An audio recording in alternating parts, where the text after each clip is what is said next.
And my meal today is only fried fish because we still have plenty of vegetable inside the fridge. Here, my fried fish. My fish. I just buy the fish with. That's the only menu for today. The window is open. I open the window so that the fish will not stay here. So the kitchen. Our kitchen is only tiny. What I like with this kitchen is I can open the window. We can cook.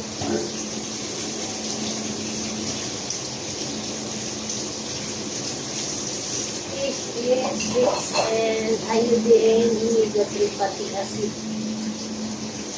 It's mackerel and scad in English, but galunggong in Tagalog.